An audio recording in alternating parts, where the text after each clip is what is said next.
Hello, everyone, and welcome to the Deep Blue Renegade podcast. My name is Molly, also known as the Deep Blue Renegade, and I'd like to welcome you guys to episode 373. Today is Saturday, June 12th, 2021, and I'm glad you could join me today. I have blocked my Hinterland sweater, so I'm wearing it now. I spent the early afternoon in Pacifica hanging out in the backyard of the Royal Bee, which is an LYS there. However, it's warmer in San Francisco than Pacifica. So now I am filled with regret.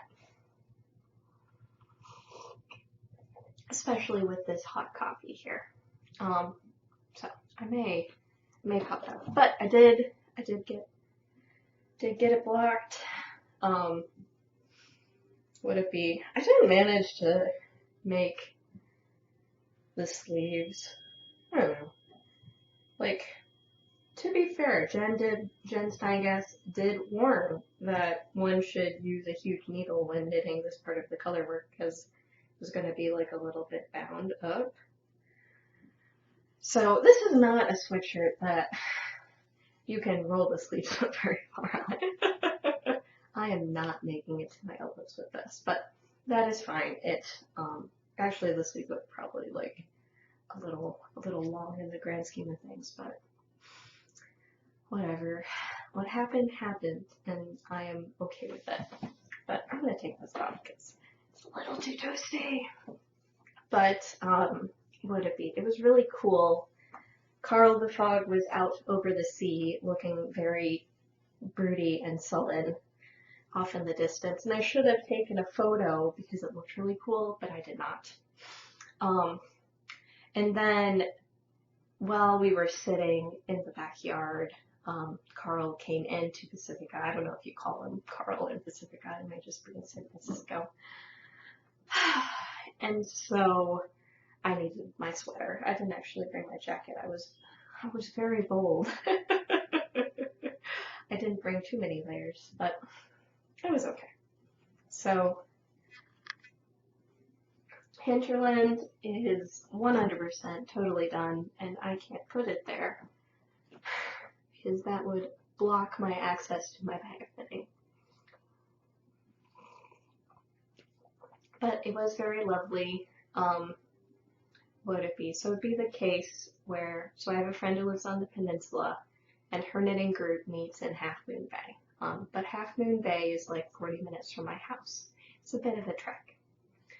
She lives very close to the road that connects like 101 to Half Moon Bay. So, and Half Moon Bay is like a town on the Pacific Ocean that's along the Pacific Coast Highway.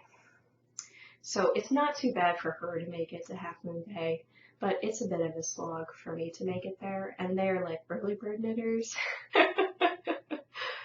I have to set an alarm. I set an alarm this morning so that I could be at the Royal Bee at 11, and I didn't even arrive at 11. That's where we're at.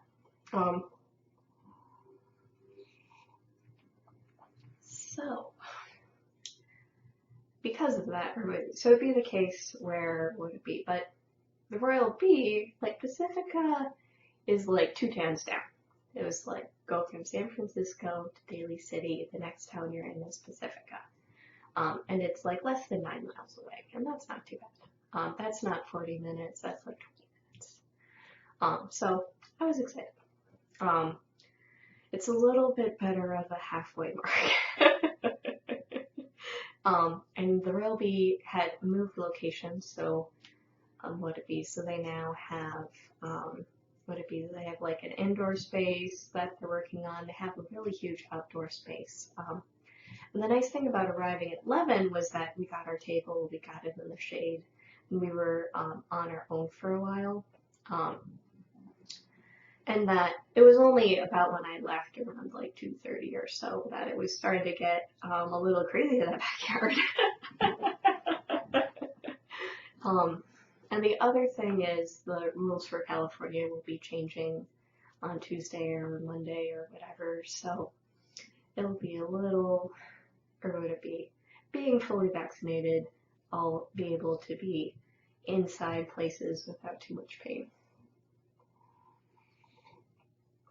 Be able to be inside places without wearing a mask. It's not like my mask can be painful, but only when I'm wearing it for many hours.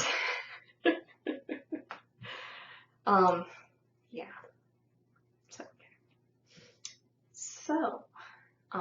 So that was a really lovely experience. We went into the store and pet all of the skeins, and then I had concluded I'll be back next week. If I'm still thinking about some of the yarn that I touched this week, then I'll pick it up. Which then prompted me to pull out this project, because one of the things that they stock at the Royal Bee is Woolfolk. Oh my gosh.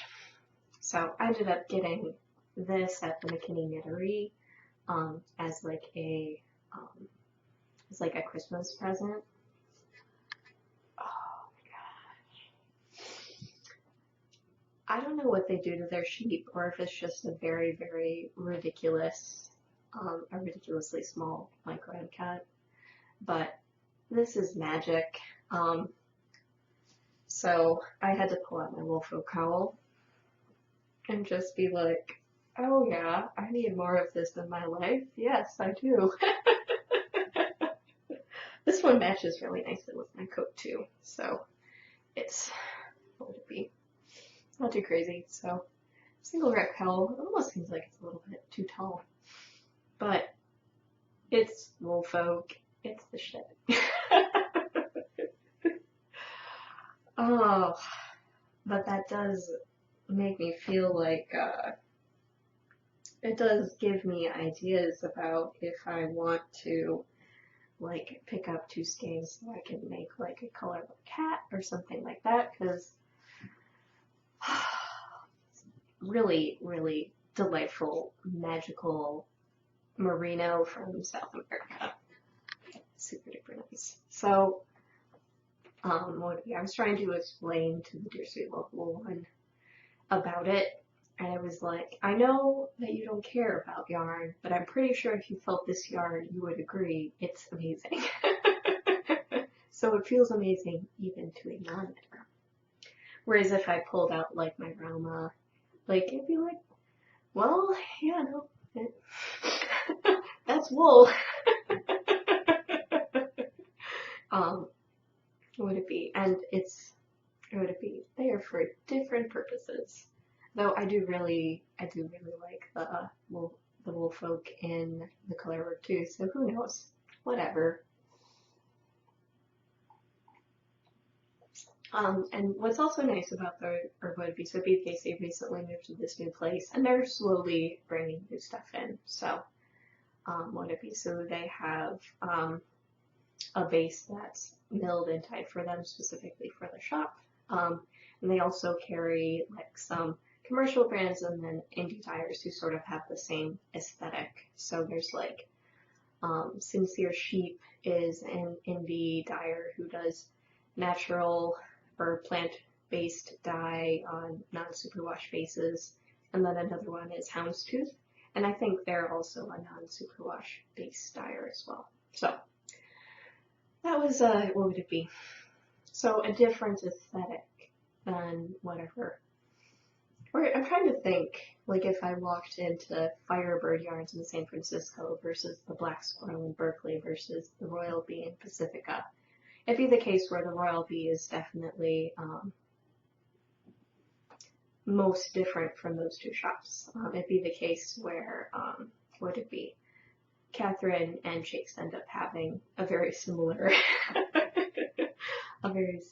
aesthetic. Or would it be? But there would be stuff that you could find at Firebird that you could find at Black Squirrel. So there's definitely some intersections. I know Chase carries Peace Fleece, so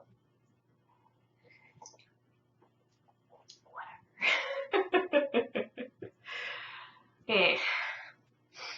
I was like, ooh, I swiped in a surprising way.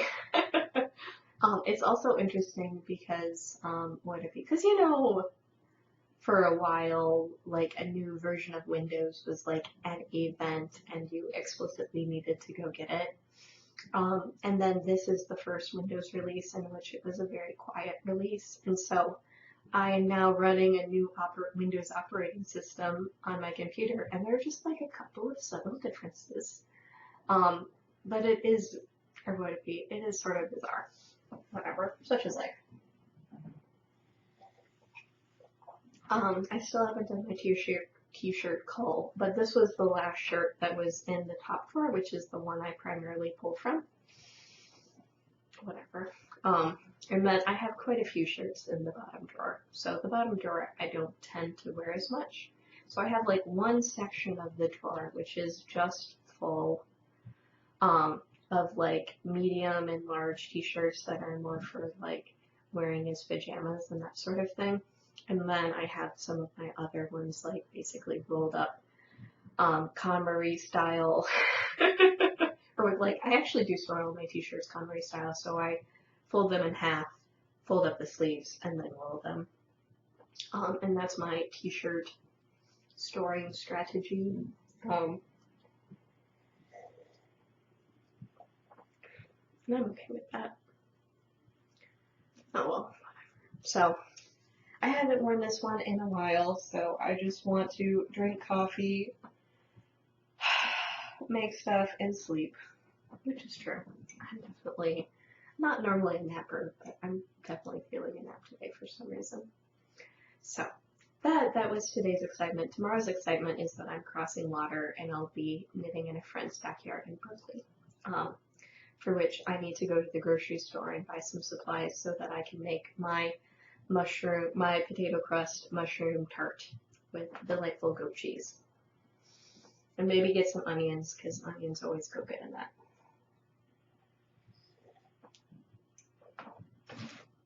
But yeah, I will need to go grocery shopping today. The Dear Sweet Level 1 was disappointed because I didn't make him breakfast today, and I won't make him breakfast tomorrow. So many demands. It's like we normally do something fancier on Saturday or Sunday. That doesn't really belong there. We'll go there. I'll call it good. So,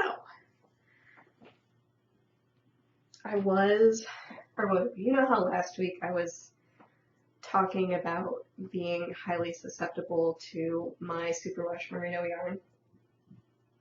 Well, I did succumb to the craziness, and I actually made a secret project. It is sitting over there, and I won't show you this week. I will show you later when the time is right. But after I finished the secret project, then I just looked at my Kool-Aid dyed, over-dyed Volmycida DK, and then decided that I needed to cast on a square sizzle top with it. But what I have in front of me right now is me re-knitting the high-low hem for my V-neck boxy. So this is my current sweater project. It is using my 3mm needles, which is my favorite sweater needle for some reason, unless I need worsted yarn. That is missing from my stash, but I have no business buying it. No business buying a sweater quantity. I could have business spinning a sweater quantity, but I don't have business buying a sweater quantity. Details. What if he, and this is reasonably engaging to me for some reason. I don't know why. It's, at this point it's short rows, so I'm in a purl row right now. It's never gonna end. I'm maybe in like a little bit of an awkward spot right now because it'll be the case where I'm just going to keep working short rows until I make it to my gray yarn, and then I will launch into twisted ribbon with a smaller needle when the time comes. So it's a little bit less good of in the dark knitting than it was before when I was working it in the round, but I did make it 2 inches past where I previously started the high-low hem. And so now it is just a matter of working through all the yarn that I ripped out. So I've managed to get quite a few little short rows done. It may be the case where I just need to place a marker where, yeah, that might be the best way to mark progress on the sweater, is just to like place a marker where the current short row turn is and just show like that way. Because I was working in the round last week, so I managed to get quite a few short rows done. So yeah, so I've managed to get 12 short rows done on this week. So not too bad of progress. I was primarily just knitting in the dark, but I discovered today as I was knitting with company that it was still engaging enough, or the conversation was engaging enough for me to knit on it. I don't know, whatever. Sadly, the friend who lives on the peninsula will be moving, so I will be meeting up with her at the shop for as long as she's in town. But yeah, what have you? This is the friend who picked me up from the airport for my first job interview out here and took me to Half Moon Bay so that I could see the seals. And she is also a knitter and a spinner as well. So it's sad to lose a fiber friend, but what would it be? Happy for her because what would it be, like they're buying their first house, and so it'll be exciting, but sad that they are moving away. But yeah, so it's going to go for as long as it's going to go. It's a little unclear how much longer it's going to go for, but it doesn't seem like the ball is as huge as it used to be, but I didn't weigh it. I didn't weigh it before I started. I haven't weighed it now. I could weigh it now if I felt like it. I could probably guesstimate how much, I could probably guesstimate, yeah, like how much I have to go if I assume that I had like a full skein of, or would it be that I had a full skein of gray in there and probably at least like a full skein of blue, and then held together with the mohair silk. I don't know, the mohair silk went really far. So I don't know. But it is very gorgeous and very soft and very kidney, and it appears things are working the way I want it to. Like there's a little bit of like a pucker going on here where the short row is.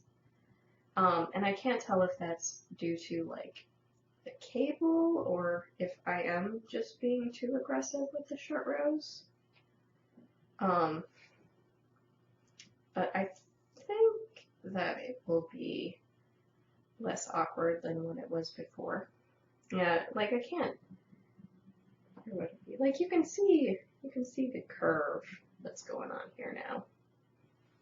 It's just a matter of if it's spread out the way it's supposed to be, will it still have the weird texture to it? It's probably better. Don't know if I want to be so bold as to have like a little bit more in between the short rows. Now is not, well, now is a better time to decide than later, but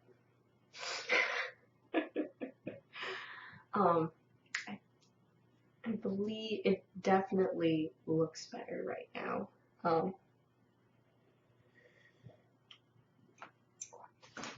But it would be really sad to get very far in this and then change my mind again.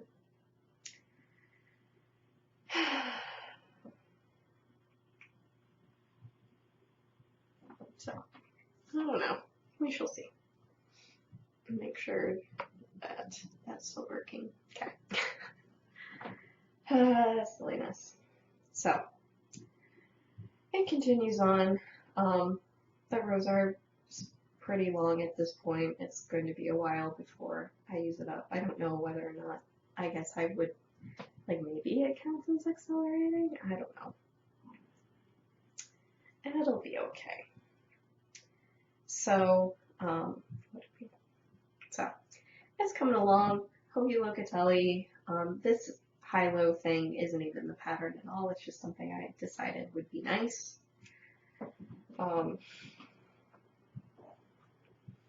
Like, alternatively, I could just keep knitting. I could do, like, knitting in the round until I felt it was close enough as well, but whatever. I think the thought process with putting high-low on it was so that I could have the bum covered but not use as much yarn as having it just be totally long.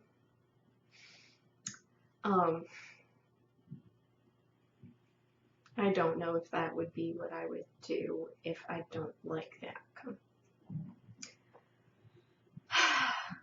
We shall see. And then this is in the middle of a row, of course. So this is my What the Fate. It is a pattern by Andrea Mowry. I am knitting it with 6 colors of stranded merino singles. I'm currently knitting with Firecracker, and on this side I also have Orange Tabby and Patisserie. And then on the blue side I have Ice Skating Party, Naive Watercolor, and Blue Rinse. And the blues form a very harmonious fade. The warm colors do not form a harmonious fade, but it's okay. I have made my peace with that. So apparently I started knitting on a row and I didn't finish it, but that's fine. I haven't been working on this project as much, which I think part of it is that because the rows are getting pretty long at this point, I just need to make sure that the color changes are happening at a reasonable cadence, and it may be the case where I quickly decide that, or would it be that this 2-color section that I'm working on right now will end up being the same width as my color fade sections are, and I'm okay with that, because I very much so enjoy the 4-color fade sections of this. But I just decided to continue the fade brioche pattern instead of switching to Carter. Part of this has to do with the fact that the patisserie does not fade very well into the orange tabby. But part of it is that I didn't want to transition to brioche. I'm probably not going to put massive tassels on it because I'm not really a tassel person. I might be a pom-pom person under the right circumstances. I have a pile of pom-poms sitting on my wicker basket. Maybe I should put those away for now. But not so much with what would it be? But not so much with the tassels. So, but I just haven't been working on it a whole lot. So I did pull it out today to work on, but apparently I did not leave it in a good place. So it's okay. I had concluded that there had been enough socialization for the day. That I should go home and record my podcast and call it good. So that was fine. But like, the pros are pretty long.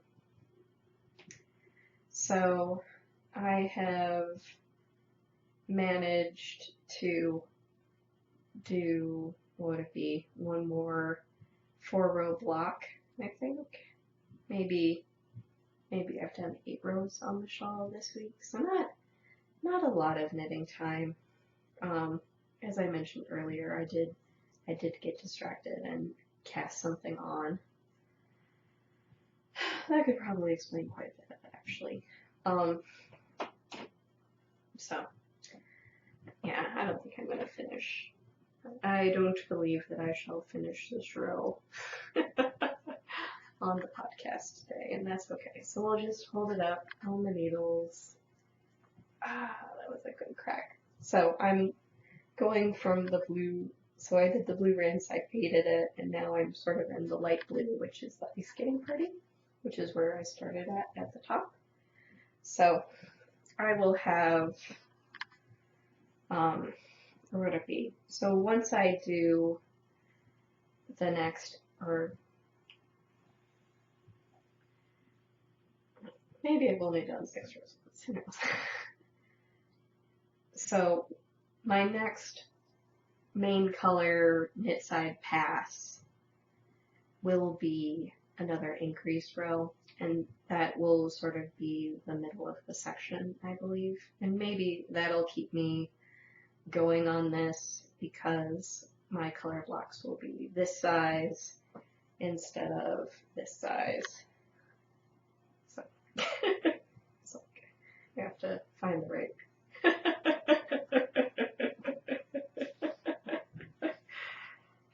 It's like we just have to keep this like a little contained. So I don't know why it's boring to me right now, but for some reason it just hasn't been engaging.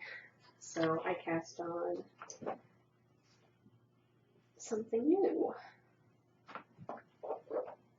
which I can get out of my bag. So I don't have a lot here, but I decided that the siren call of my Woolmyceta decay was too strong to ignore, and so I have now started a square sizzle pop. And you can see here how we do have like a pretty good square shape. I'm having like it definitely seemed last night, well, I was knitting very late last night, and so it seemed like things weren't quite right, but it's fine. I definitely had a hard time deciding if that was actually the decreased row or not. But I am working this sizzle pop as a one color brioche, which means the nice thing about one color brioche is that you're knitting and yarn overing. So you're either doing brioche knits or yarn overs on both sides of the work. And I think this yarn is is able to hold up to the pattern very nicely and look very good.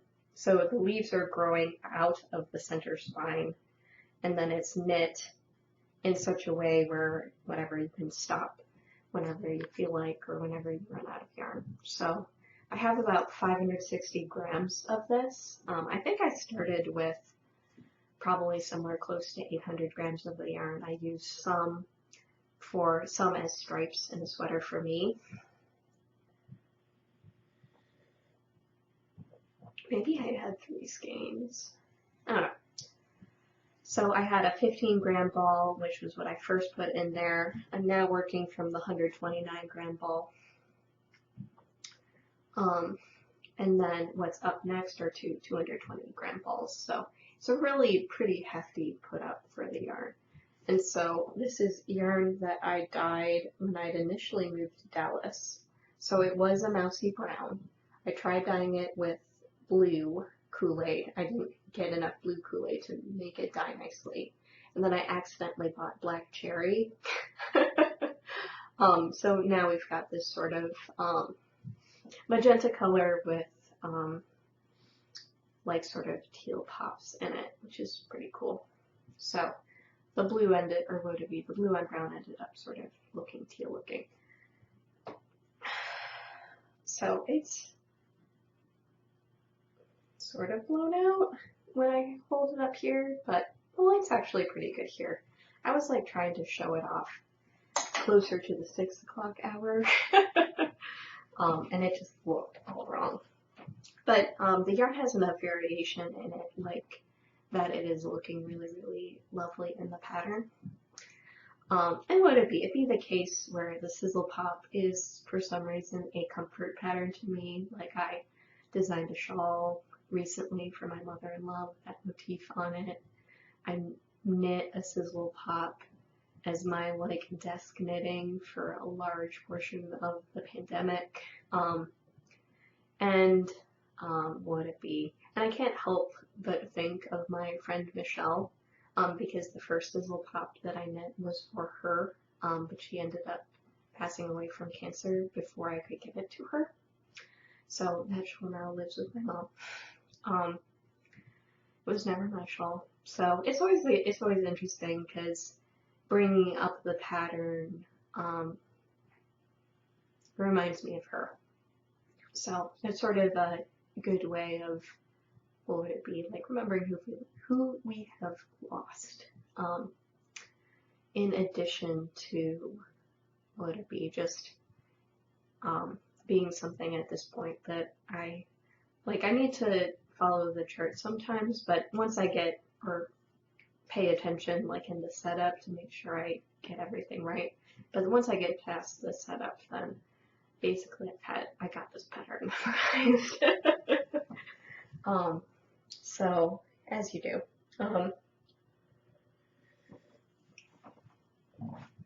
So I'm not sure how far I am into this ball yet, but I've definitely depleted a decent amount, and then I have 2 more skeins ready to wind. So I'm just gonna, I figure I have enough yarn to make a nice big square with this. I haven't knit the square version before. So, and I definitely had ample yarn. So should be good. And even though I dyed this 7 years ago, it does in fact still smell like Kool-Aid. Will probably take a lot of washes to make it not smell like Kool-Aid, but this is not bad. Like this isn't, this smells like Kool-Aid. It's like, it smells like Kool-Aid. That's cheerful. So, should be good. But it definitely, for some reason, much more engaging than the Andrea Mallory pattern is right now. Maybe she was wise in switching the stitch to garter and having more frequent color changes, and that's what I'm feeling now, that I'm off her track. Oh well, whatever.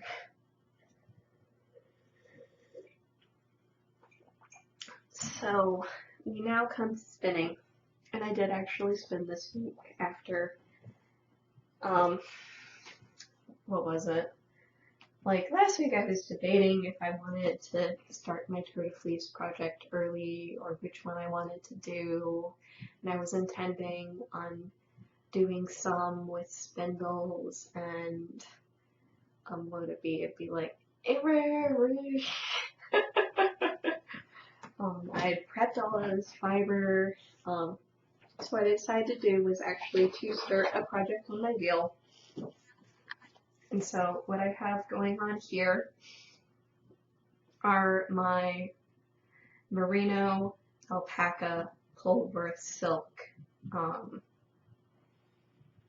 would it be? Carded sliver that I've pulled off of my drum carder. So I had 6 ounces of the merino alpaca and 4 ounces of the Polworth silk, and I finished spinning the first ounce of this. I spun the one that I was sort of most leery about. Or would it be? Because it's challenging me that Polworth silk has those sunset colors in it, and then the merino alpaca is just all purple. And so that purple and orange was definitely challenging me, but I think it's looking good. And these subsequent balls all have way less orange in them, so it should be less obvious. So I'm 1 ounce in, I'm spinning my 2nd ounce, working on this one, so you can definitely see how it's either squished or depleted, and you can see sort of the layers of color that I put in there. So I did a base of the bluest one I had, then a base of the pinkest, alpaca, then the warm colors of the sunset, and then this outer one I think should be the bluest of the purples that were in the merino alpaca. So should be good. I may be not noticing the dark as much right now, but I think it's turning out pretty cool. What's probably worth noting is that I think the pinkiness in the purple is missing, but it doesn't look terrible on camera. So what would it be? And I'm spinning this on my jumbo flyer. And so the plan right now, that I have right now is spin it on the jumbo flyer, wind it off into a ball, and then to fly that ball. And so I'll have random blips of color in it based on how I constructed the bat, because I had those 4 layers, and so it's luck of the draw which ones end up getting drafted in at any given time. But yeah, no, or would it be? It's definitely the original Pulver Silk colorway with definite sunset vibes, and so adding sort of that brighter purple has made it maybe like whatever. It still has sunset vibes, but is much more purpley because 6 ounces of purple is going to dominate. Definitely noticing the alpaca in it, so it's not as sprayy bouncy as wool used to be. So it definitely spins a lot more like alpaca and probably drapes a lot more like alpaca. So that is interesting. I think I had a name for the project.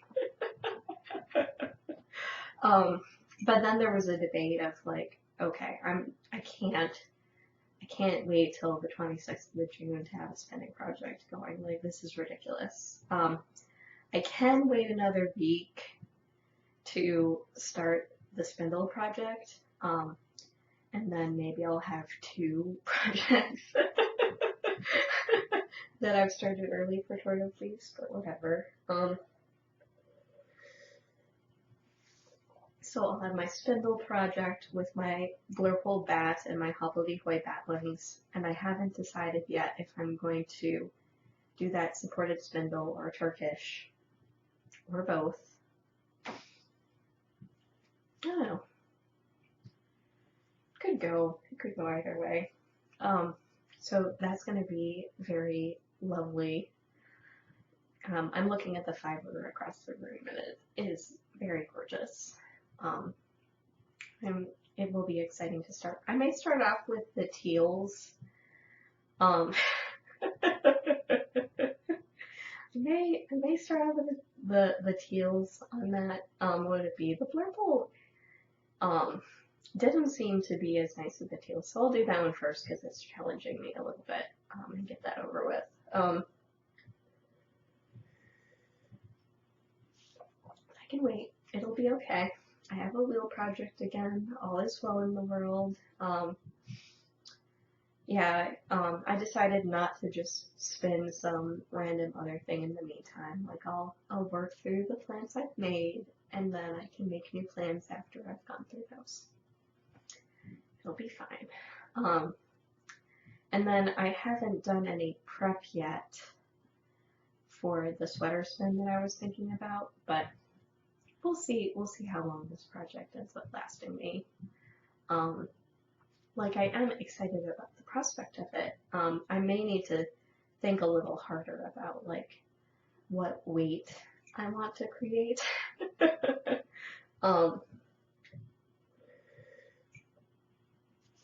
So it'd be the case where if I am deciding to make a worsted weight, maybe I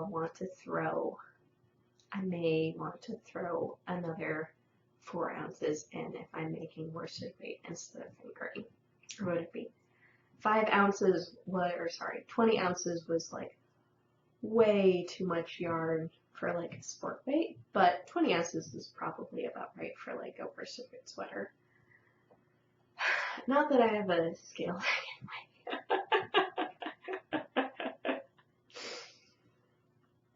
Whatever. Or, yeah, like I guess I could use like my regular scale, but yeah, it's like we'd have to do something complicated. There might be a scale downstairs which could handle it. Whatever, it's fine. So if I decide I want to spin for a heavier weight sweater, because I don't live in Texas anymore, I live in San Francisco and it's a little bit chilly. And then I could, like, I do have some lovely worsted weight sweaters, but it would be great to have a hand spun worsted weight sweater. So I need to have a little think about that. And I'm actually pondering if the braid I end up throwing in is extra ends up being one with a lot of white in it. Could be interesting.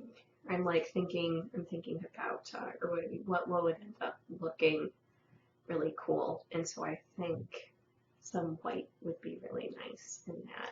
It'll be an interesting challenge to sort of figure out how everything ends up getting split. But I'm thinking of doing the layered bat thing again.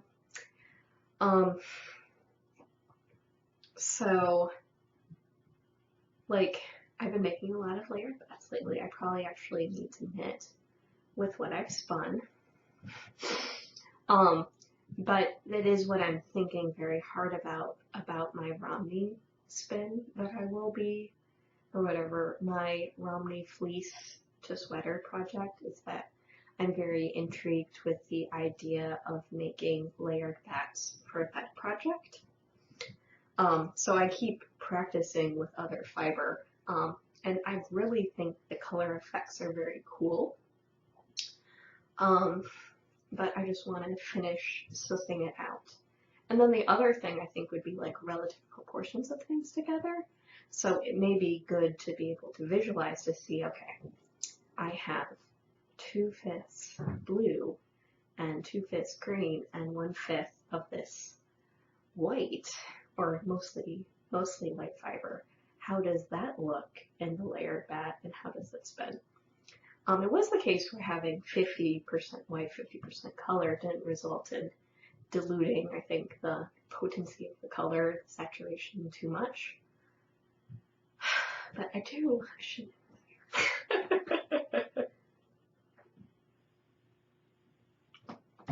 Don't know when my dance card's gonna be open to do that.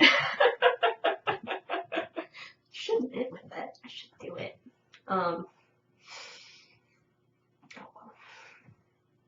So that would mean, but it feels like it's going to be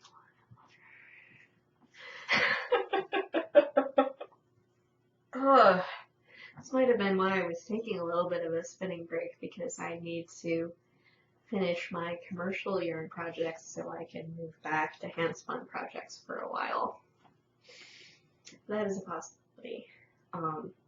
I did help myself last week by casting on another commercial yarn project. I don't know, I guess this or would it be not my hand spun project?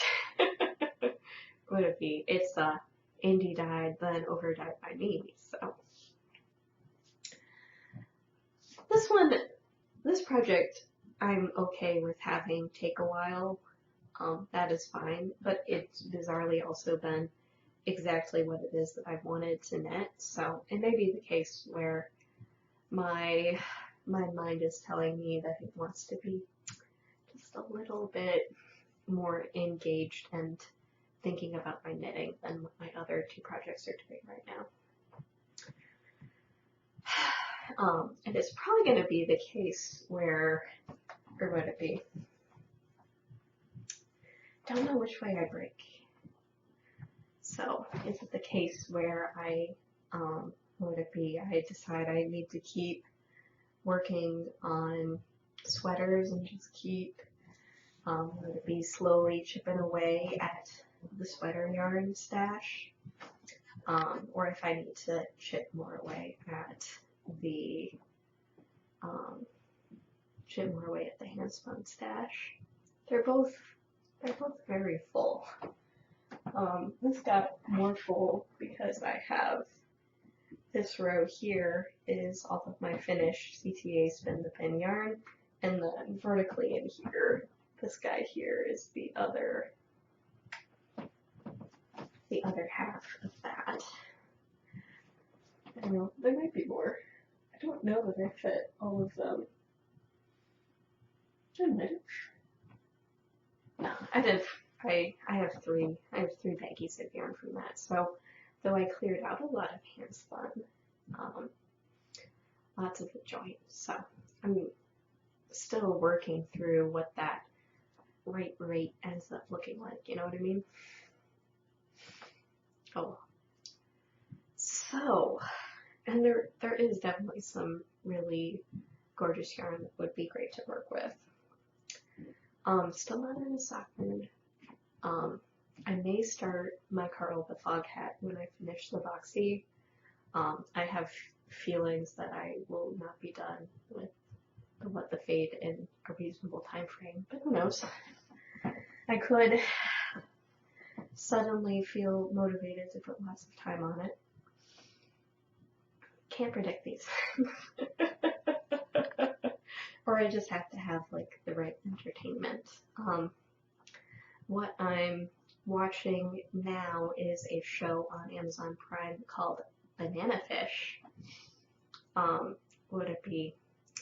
And I do believe actually that it takes place in America, but it's anime, so all of the dialogue is in Japanese, so subtitles are on. But there's very occasionally like English dialogue in it because if they're singing. But like I think it's also like male romance, but it's been like a slow burn. So that was also, or would it be? It was like I did not know that going in. And I'm not, or would it be? I'm fine with it, but I was like, huh, interesting. And maybe that speaks a little bit about my media diversity when you're like, oh, the only other time that I watched something that involved male romance was Love, Simon. That was the first time, but it definitely made me think a lot. This one is just like, oh, are they going to kiss? Are they going to admit their feelings for each other? Are they still trying to figure out if they do what? It's like, you guys got chemistry, you could do it.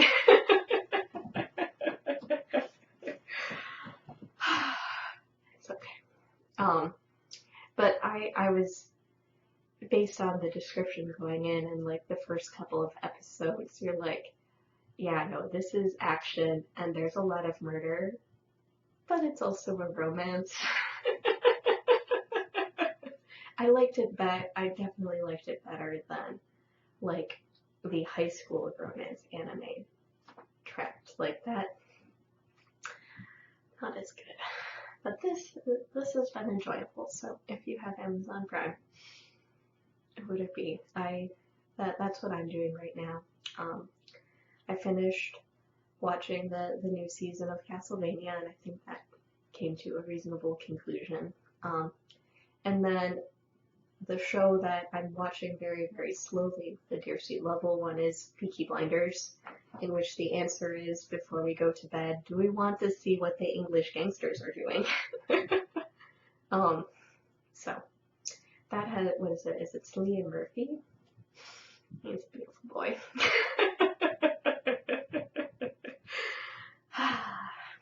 So not too crazy. But yeah, like haven't started devouring books, even though my library has been restored. Though, would it be? I guess we'll see. Maybe that is a good way to get through all of my, or would it be my not very exciting brioche? We'll figure it out. Let's see. Anything else? Don't foresee disruptions to the recording schedule next week. Would it be? Or I am very, very excited about my future disruptions to the recording schedule, but that's not till July. I don't think we're going to spontaneously disappear for a weekend. Who knows?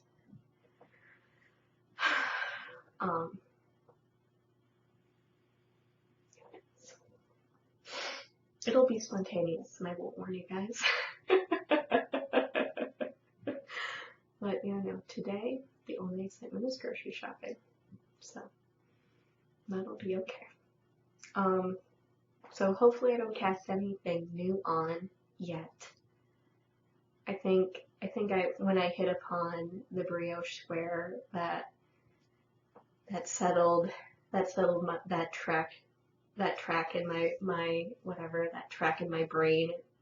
It filled whatever hole it was that I needed slightly more complicated knitting.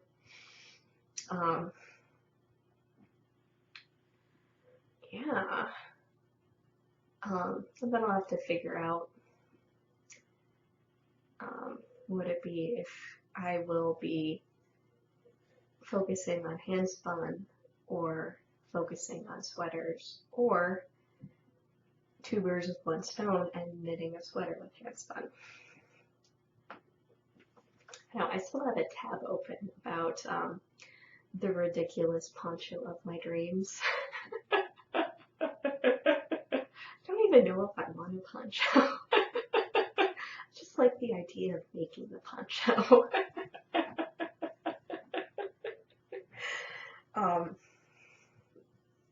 But I suppose that I look at how full my hand spun bits and bobs bags are, and it's like, we need to figure out the right thing to do with some of that stuff. So what would it be? It's releasing some of the stash pressure. So it was probably a good thing that I did buy the wool folk at the Royal Bee today. But the wool folk is definitely unlike anything else in my stash right now. Except for maybe the small balls of wool folk that are living somewhere in there. It's okay. Yeah, so that is the state of me today. Should be good. So, with that, I hope you guys have a lovely week, and I look forward to talking to you guys next week. So, take care, guys. Bye-bye.